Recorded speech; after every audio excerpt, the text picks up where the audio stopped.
Macaulay ने भारतीय शिक्षा व्यवस्था का नाश किया।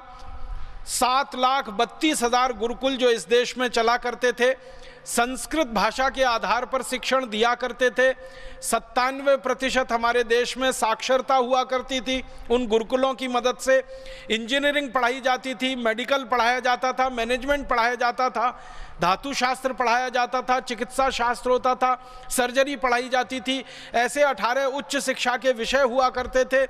इन सब विषयों में पारंगत देश भारत को मैकॉले के एक कानून ने खत्म कर दिया जिसका नाम था इंडियन एजुकेशन एक्ट। उस कानून के आधार पर संस्कृत को उन्होंने प्रतिबंध लगा दिया और संस्कृत के आधार पर पढ़ाने वाले गुरुकुलों को प्रतिबंध लगा दिया। गुरुकुलों के आचार्यों को जिंदा जला दिया, उनके घरों में उनके घरों के साथ जला दिया, हाथ पैर उनके काटे, उंगलियां काटी, भयंकर अत्याचार करके गुरुकुल बंद किए गए। आज़ादी के बाद क्या होना चाहिए था? जो कुछ मैकॉले ने किया उसका उल्टा करना चाहिए था भारत सरकार को। अंग्रेजी खत्म होनी चाहिए थी, अंग्रेजों के बनाए गए कॉन्वेंट स्कूल और पब्लिक स्कूल बंद होने चाहिए थे, और जो गुरुकुल कभी चला करते थे इस देश में, जिनके आधार पर 97% साक्षरता थी पूरे देश में, उनको पुनर्जीवित करना चाहिए था। लेकिन भारत सरकार ने ऐसा कुछ नहीं किया। ना अंग्रेजी को ख़त्म किया, ना कॉन्वेंट स्कूल बंद किए, ना पब्लिक स्कूल बंद किए, ना वो झूठा इतिहास सरकार ने बदला। मुझे तो बहुत दुख होता है ये कहते हुए कि भारत के इतिहास की पुस्तकों में महाराजा रणजीत सिंह को डाकू कहा गया। भारत के इतिहास की पुस्तकों में अमर शहीद भगत सिंह को आतंकवादी कहा गया। भारत की इतिहास की पुस्तकों में अमर शहीद चंद्रशेखर आजाद को आतंकवादी कहा गया। भारत की पुस्तक में अमर शहीद अशफाक उल्लाह बटुकेश्वर दत्त को आतंकवादी कहा गया। पंडित राम प्रसाद बिस्मिल को आतंकवादी बताया गया।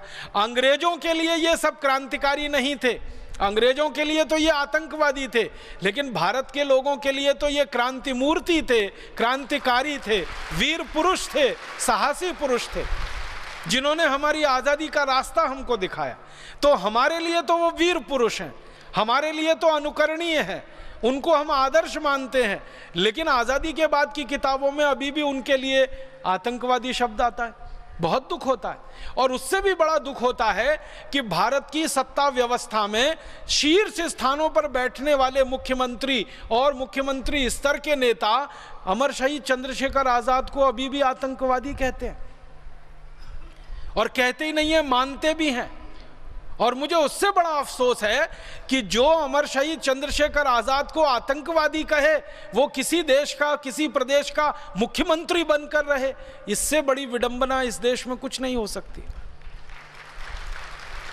हमें तो ये होना चाहिए कि अमर शहीद चंद्रशेखर आजाद को आतंकवादी कहने वाले का हर तरह से नामो निशान मिट जाए, ऐसा इस देश में प्रयास होना चाहिए, ऐसा अभियान चलना चाहिए, बनिस्बत इसके कि अमर शहीद चंद्रशेखर आजाद को आतंकवादी कहकर गाली देने वाला मुख्यमंत्री बन जाए किसी राज्य का, और मुख्यमंत्री बनकर लूट करे पूरे राज्य के संसाधनों की। शर्म है, अफसोस है इन सब विषयों पे।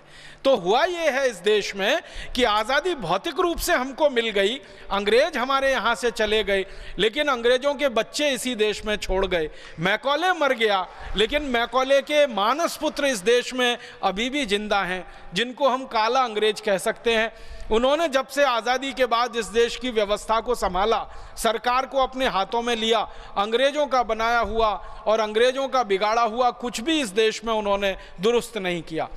हमारे देश में भाषा अंग्रेजी है, भूषा अंग्रेजी है, भोजन अंग्रेजी है, भजन अंग्रेजी है, भेषज अंग्रेजी है, कानून अंग्रेजी है, कृषि व्यवस्था अंग्रेजी है, अर्थव्यवस्था अंग्रेजी है, चिकित्सा व्यवस्था अंग्रेजी है। हर स्तर पर अंग्रेजियत अंग्रेजियत अंग्रेजियत छाई हुई है।